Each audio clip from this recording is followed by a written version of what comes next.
My passion is still just as strong as it ever has been, and I think that finally the technology in the industry is kind of catching up with what I've been talking about for 30 years. And so I was unable to get my show scan film process to be adopted many years ago because it was very expensive. It was 70mm film. Now it's digital and it's very inexpensive, and the projectors are already there. So I figure, well, we can do now what I was thinking about then because it's enabled by these pretty inexpensive digital technology.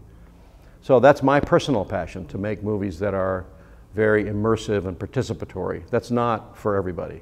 That's just something I'm personally interested in doing. And I really like the idea of getting to explore a new kind of cinematic language where the relationship between the audience and the camera is different than it normally is. Because the conventional cinematic language of master shots and two shots and over-the-shoulder shots and close-ups is very well known and very redundant in a way. And we are so engulfed with media. We have media everywhere. We have incredible television commercials, television shows, sports, Discovery Channel, Sci-Fi Channel, you name it. I mean, there's just everything, and documentaries, incredible documentaries that are now enabled by inexpensive video. So I think there's plenty of the normal stuff. I want to do the unnormal stuff because I feel like I'm kind of an explorer in that way. I think that computer horsepower is so good and so inexpensive, and you can do amazing things with a very small digital camera and your laptop and Smoke or your Mac, or edit very simply yourself. So I think it enables all kinds of clever independent films to be made at extremely low cost. But it does require some imagination and some willingness to experiment and do something that's a little different. I don't suggest that anyone rely entirely on whatever is the latest computer program. I like using miniatures, I like using forced perspective and optical tricks and things like that, and I think that lends a kind of organic flavor to movies that doesn't work so well when you're doing it purely with computer graphics. But it's so simple to put shots together with a little green screen and some computer and compositing and motion tracking, and there's no reason why there shouldn't be a lot of really terrific low-budget science fiction movies. Silent Running was very limited in budget. It was a small film. It was sponsored by Universal Pictures, who were doing several experimental low-budget independent films, which resulted from Easy Rider, which surprised everybody that an independent film could make so much money.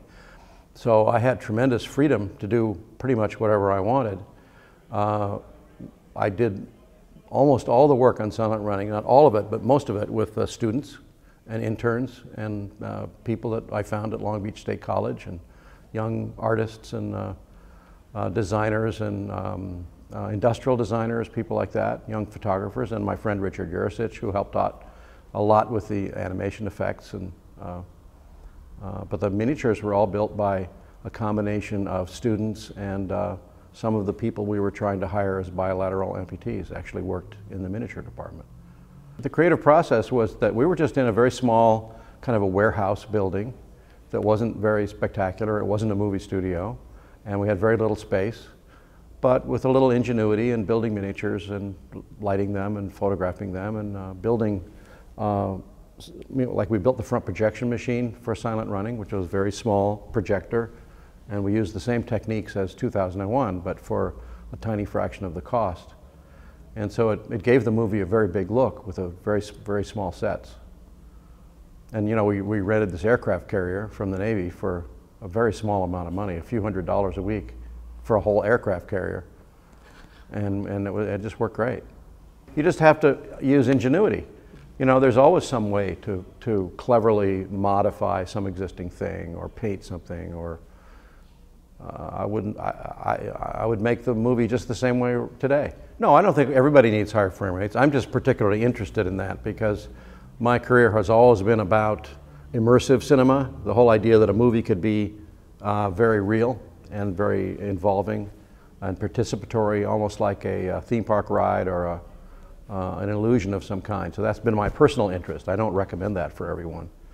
But I found out that all these projectors are running at 144 frames a second all the time anyway. And many of the new digital cameras can run at 120 frames a second. And so I started experimenting. I said, wow, that looks pretty interesting territory to explore.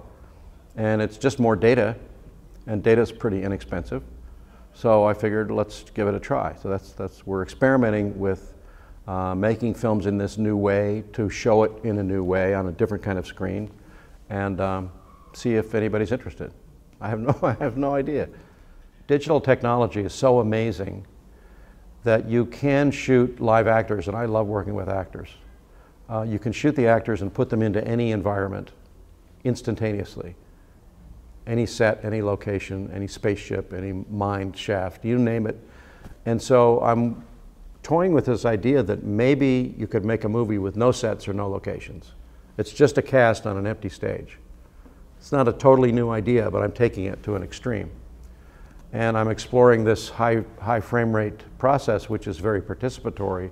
So I need to see what I'm shooting on a screen right away. So I have a screening room and the stage are right next to each other on my stage. And that's the way that we can actually learn what this new high frame rate immersive experience will be like, and whether I should be a close-up of someone or a wide shot of someone, or is it comfortable to move the camera, or does it make you sick to move the camera? I have to find out what that is, because no one knows. It's never been done before. That's what I like. Something different. Okay. But it's a science fiction space film. And I hope it will be seen as intelligent, thoughtful, passionate, unusual, and maybe people will allude to 2001 when they see it, because no one's making movies like that, except Tree of Life. You know, people talk about 2001 all the time in Tree of Life, just because it's beautiful and intelligent. I'm not interested, personally, in making superhero comic book stories. It just doesn't interest me at all. I think that there's a very big audience of intelligent, thoughtful, creative people who would like to see a creative, thoughtful, intelligent movie. You know, so you could make a movie that's kind of like The King's Speech in space. So there's really some heart, you know, there's some depth to the characters. It's not just monsters attacking. I only agreed to do Tree of Life because Terry Malick is a very old friend of mine. And we're both directors, and we both, among other things, are amateur astronomers. And this was a very passionate project of Terry's that he's been working on for 30 years. And we were talking about it a few years ago, and he said he was not very excited about certain problems with computer graphics being able to simulate galaxies and astronomical phenomena. And I said, well, we could do it with liquids and water and paint and things like we used on Close Encounters or 2001. And he said, that'd be great. So we decided to just do these little experimental lab shoots called the Skunk Works, where we did a lot of high-speed photography with the Phantom Gold camera. I think Kubrick probably would, because, you know, before he died, he was developing AI that he was going to direct, because he was fascinated with the movement in computer graphics and the ability to make fur and amazing things that he was very intrigued with. I mean, he is a very brilliant, highly technical filmmaker. But he was living in England. He was kind of out of the mainstream of what was going on. So he was kind of getting those developments secondhand. And when he found out and saw demonstrations of computer graphics, that's why he committed to make AI and was developing it for his next film. Unfortunately, he died before he got to do it. I mean, I came from the world of animation, so I know the whole world of storyboarding and thinking about your movie shot by shot by shot and very careful planning. And I believe that the process that most animation studios use of photographing their storyboards and then doing animatics and pre-visualization and using that as a tool of cutting the whole movie together with a temporary soundtrack or temporary music to find out what works and what doesn't work is a great tool. I think it's extremely important. And feature live action movies have not taken nearly enough advantage of that, in my opinion, because there's very little time for rehearsals. They actually do their rehearsals and blocking with 200 people crew on location. It's not a very efficient way to make a movie. So I like a lot of planning. So the virtual set thing I'm doing is that I can shoot my whole film in advance. Just do an animatic, really. It's a live action animatic, but it's an animatic nevertheless. And previs the whole thing. Because you never really know if your script is any good until you see it projected in an hour and a half. That's when you find out. It's just a weird phenomena. So previs is everything to me. Well, I mean, it's kind of a fascinating transformation that's going on right now, because historically movies would be made by a studio, and so the studio would manage the whole process, and they would build sets on their stages and hire the actors and hire the crew and shoot the movie on the studio lot under total control. Now it's very hard to tell what the studio does except finance or distribute, because the special effects people are doing the sets, the props, the locations, the wardrobe, the characters, the makeup, the hairdressing, it's being done digitally. And it's a total transformation of what it means to make a movie, or what it means to be an actor. You know, so it's a completely different landscape, and I think it's changing so fast that it's very hard for the industry to even keep up with how to manage that change in terms of paying people fairly or sharing profits with the artistic people, things like that. I think that needs a lot of work. The technology enables a lot of competition, which makes the entrenched famous people a little uncomfortable. But sadly, I think that the computer graphics or the special effects aspect of film production has become a commodity, to where the studios treat it as on the basis of money rather than on the basis of skill or craftsmanship or art. And so one shot is just as good as another shot, and they sub them out to a lot of different companies or individuals. And so there's less of a feeling of creative individual passion involved in the making of the movie. And that makes me pretty uncomfortable. I'm not interested in making movies that way.